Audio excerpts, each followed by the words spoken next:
GWATA TV gives you a first look at North Central Washington's business news.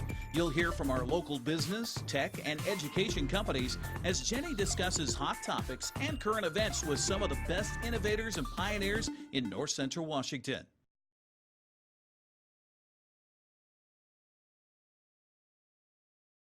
Next, we'll go back to Virginia. You are in the process of moving your headquarters from SeaTac to Kashmir. Probably near and dear to most of our hearts here. Why did you decide to pick the North Central Washington?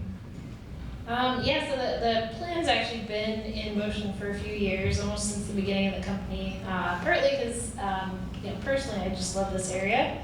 I have family here, and it's a great place to live.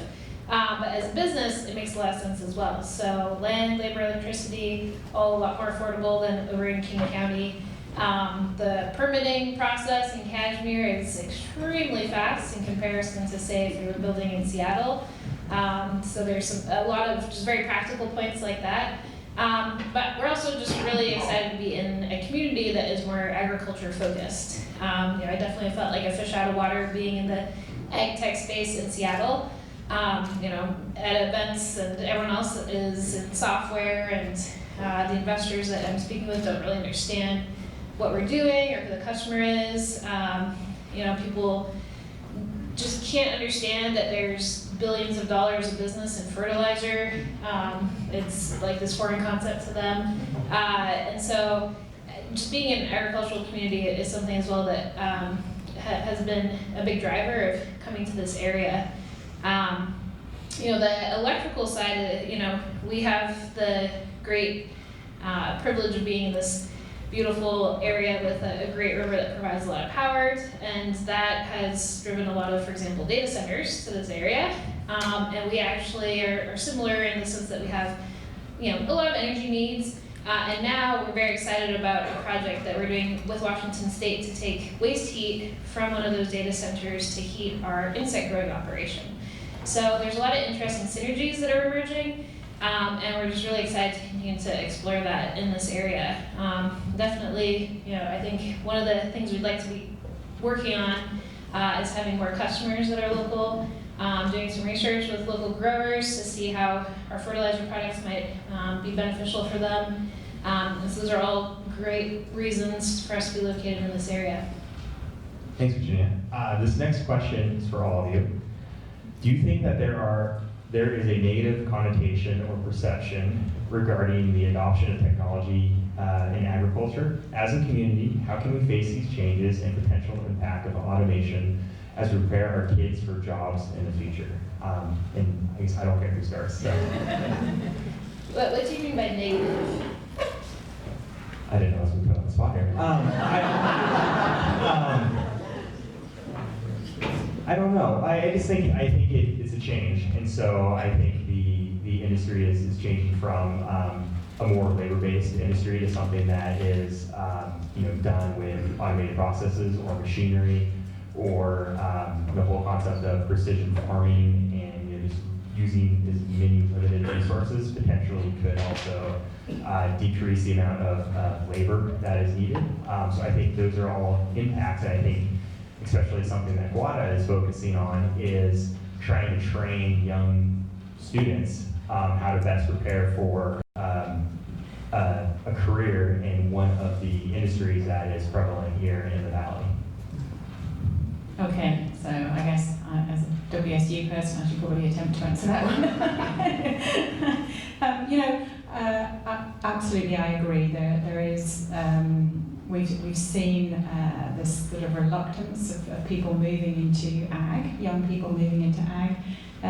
Really, we're trying to push that awareness, raise the awareness of younger generations that there is so much more to ag now, that it's not just driving a tractor or picking some apples or pruning or whatever, and that really, how can we do that? We can do that by just talking about it, getting them to visit us, being out there, explaining about what the opportunities are. And we try at the centre, the Tree Fruit Centre, to host visits. We have pretty regular interaction with Wenatchee Valley College, get the kids up there from the post-harvest class on an annual basis. We talk through all sorts of different things there. We've had the MESA programs come up from the college to just have some basic awareness about what sort of research is going on in tree fruit. What else could you be looking at if you were going to move into ag? Just really kind of broaden that awareness in terms of the younger generation. So I think we all need to do it. We all are sort of carrying on doing it, but it's all just about being more, raising awareness, being more open, being more, having more opportunities for younger kids to come see what we do.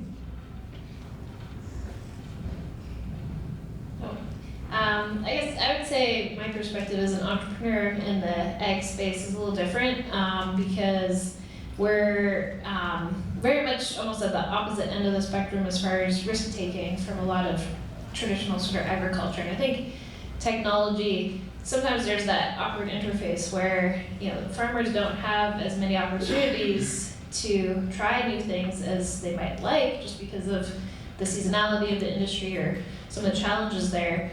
And entrepreneurs are pushing lots and lots of new solutions and want to take big risks and I guess try out new things. So I think this AgTech realm has a sort of a marriage of these two philosophies where we're seeing increased experimentation on farms. I think farmers are some of the most interesting entrepreneurs that I've ever met because they are increasingly willing to try new things and experiment, even though they have to manage those large risks. And then on the same side, having entrepreneurs realize they need to de-risk things for their customers. And so I think it's actually an area where we're going to see a lot more successes than some of the other places where we see technology being developed because of that sort of marriage. But also as far as technology and innovation, I think it's also a lot of very practical application of technology, and that speaks to a lot of the young people, especially on our team, who are really driven by sustainability and sort of making an impact in the world. And I think that everyone needs to eat, and so I think that's one of the things that's really appealing about working in agriculture is you have an impact on people around the world every day, and that's something that can really keep you motivated.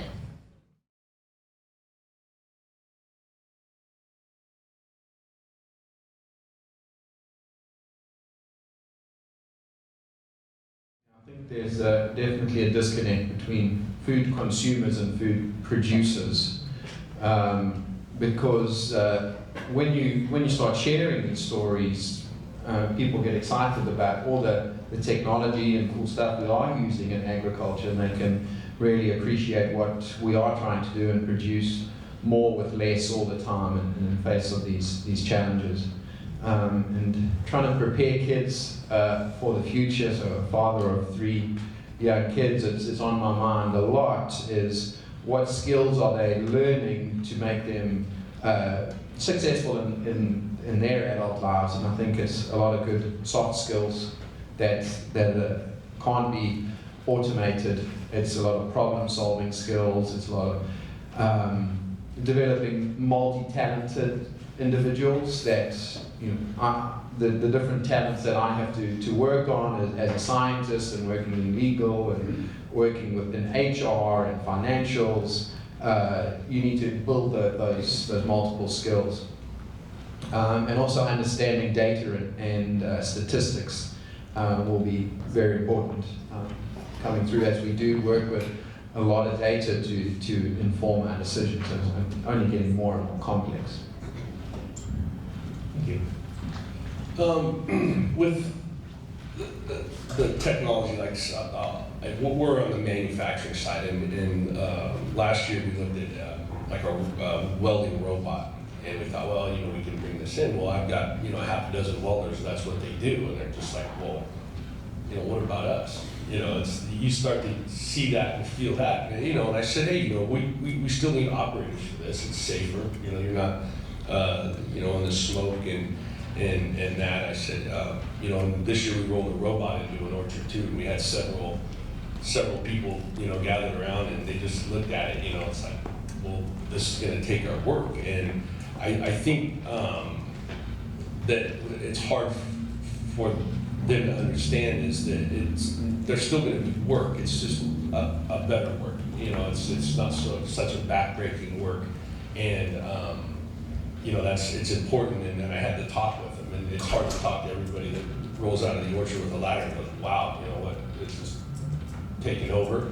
But you know, moving forward, the technology opens other doors for better work.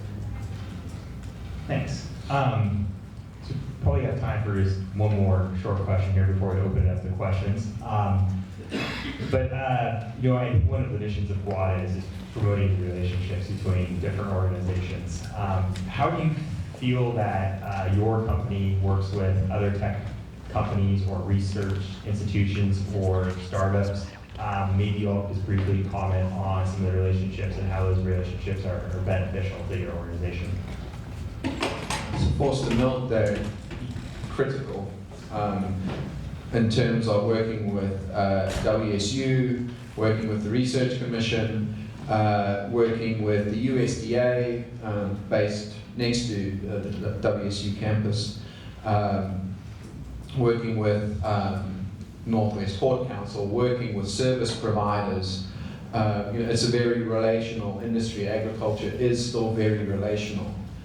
So always working to build those relationships, and when we are working with suppliers, building those deep relationships, so when something goes wrong and they make applesauce, we can laugh about it and address the issue and move forward. Because if we don't have those relationships, we burn that bridge and work with someone else. That's not how we can't work like that. So it's building lasting relationships that can work through troubles.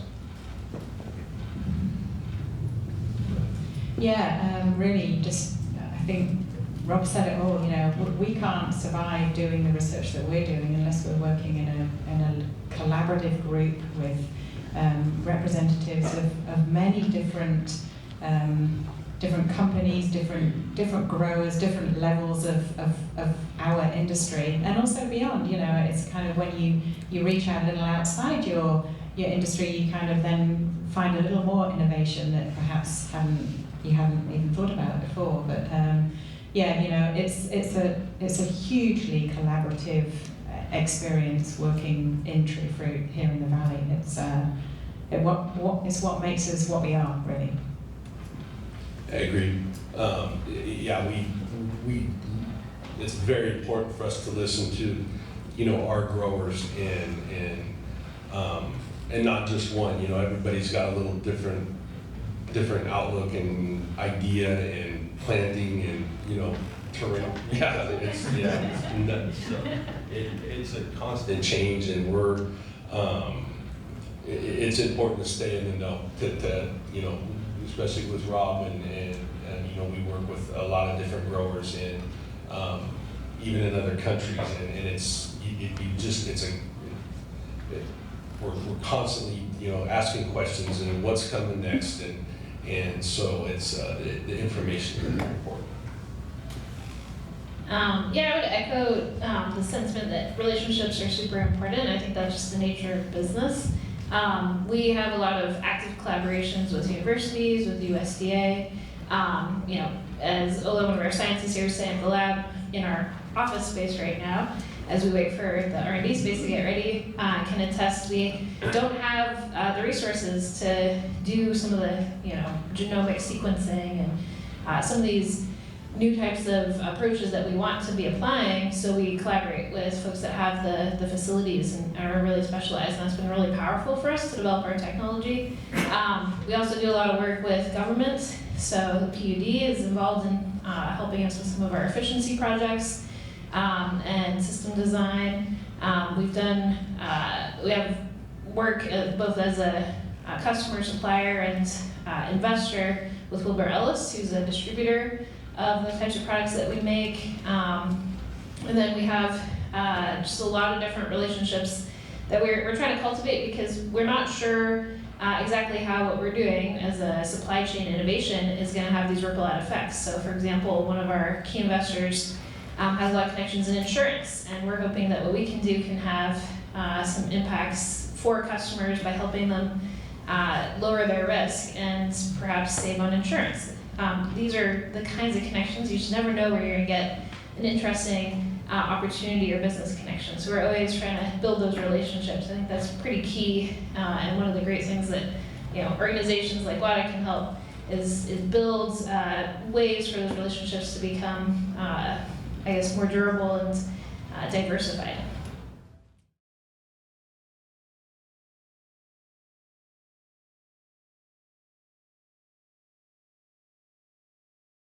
So I think now this time we're going to open it up to questions, and myself and Jenny will walk around and help with the microphone. Does anyone want to start with a question for our panelists? There you go. So I'll try to be brief. People laugh if they know me when I say that. So a couple quick comments. Thank you. I think what you're doing in ag is very important to our region. I have a sophomore at WSU, Go Cougs, who is an ag econ major, and I think I've drank the Kool-Aid in that I tell young people that ag will be an industry that just continues to evolve and create so many opportunities. I think we can't even imagine what it will look like in 20 years. Some people see the Microsoft commercials that say, we've got a lot of people that we're going to have to feed, right? So totally on board with that. And I guess my question is probably to Rob, Dr. Rob. Did people call you that? I come from a telecom background, so where I am most interested in probably ag and technology right now is how the ag industry is adopting Internet of Things. And there's some pretty innovative things that even Microsoft is doing in the farm space. So could you speak to your sense of how our region is adopting the telecom tools that will help with reducing strain on our natural resources and perhaps creating the highest amount of yields for our farmers? It's early days, I think. Tree fruit is more difficult to work in than row crops, but there's definitely interest there. There's a lot of talking and preparing for Internet of Things. Early days, we're getting there. We always want to be working in precision ag and understanding what is going on in our orchards. It just has to be at the right level as well of the complexity from an enterprise to an orchard to a block to a tree. We need to fit that in right. Yeah, so what's it? Yep, so decision aid systems that's using the Ag Weather Net, automated weather stations at WSU, and combining that with insect and plant growth models, trying to better manage our operations based on the conditions and what the insects and the trees are actually doing. So we're moving in that direction. I think in the next, in the medium term, I think we're going to see a lot more adoption in that space. Thank you for sharing. It's intriguing to hear about what's going on in the ag world and where it's synthesizing with tech. I apologize, this isn't going to be very eloquent. I'm trying to process thoughts. This is a little bit more of a qualitative question. I'm not a scientist, but being a Chelan native and growing up on an apple orchard, it's been really difficult when you come back home and now we have 0 acres and every acre has a house on it. And I think we hear that a lot in this valley. But also, I'm just going to put out a lot of fun buzzwords. I'm a millennial, and so I've seen both sides. I've seen, not having a cell phone is great, we played outside. Having a cell phone is great, now I can call people when I need something.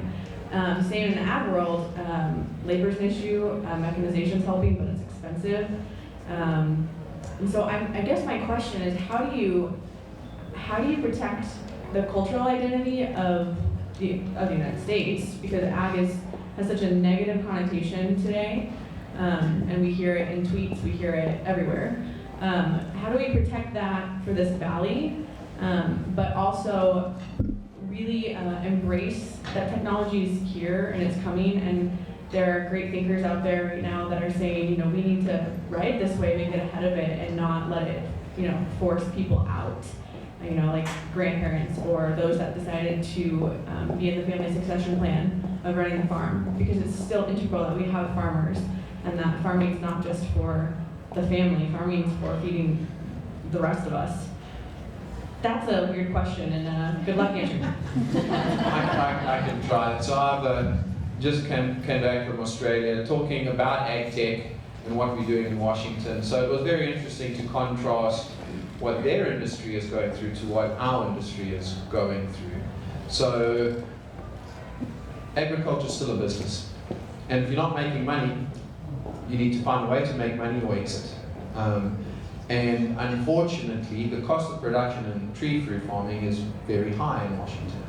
And if we're not getting good prices to maintain that business and grow that business and replace capital so we can continue renewing and growing, the business is in significant danger. So with margins shrinking from prices going down and costs going up, you need to get bigger to improve your economies of scale. So that is just the nature of business, unfortunately.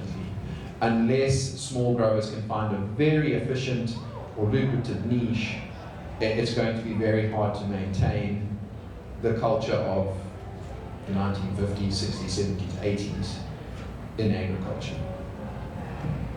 Yeah, I think agriculture is inherently linked to the people who eat, right, to consumers. And I think part of the challenge is getting consumers to be willing to pay for the kind of food that is more expensive and pay the real cost of food, because it is very much an expensive thing to produce and people aren't paying the real cost of it.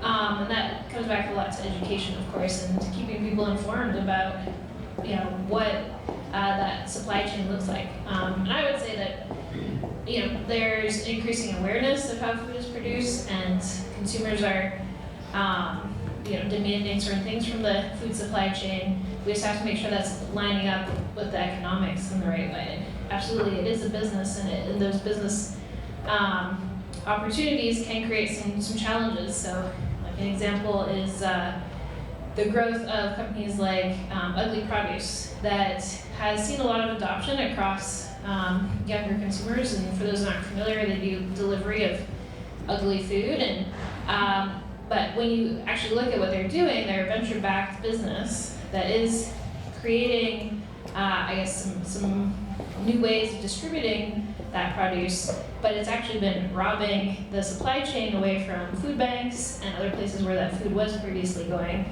as well as displacing CSA and other existing models that were helping smaller farmers. So, you know, the individual consumer thinks they're doing something great for the, you know, hey, I'm helping that ugly produce find a home, it's great, it would have just sat on the ground and rotted, when that's just really from a misunderstanding of what the existing supply chain looks like. So there are cases like that that I know I've encountered in the startup world a lot, and I think that it really comes back to communication and education, and the more that, you know, this question of how do we prepare people for the future in agriculture, it's really trying to get more transparency around what that actually looks like, what the cost structure is for production, what the supply chain looks like, because there's a lot of misconceptions about it. Can we give our panelists a round of applause?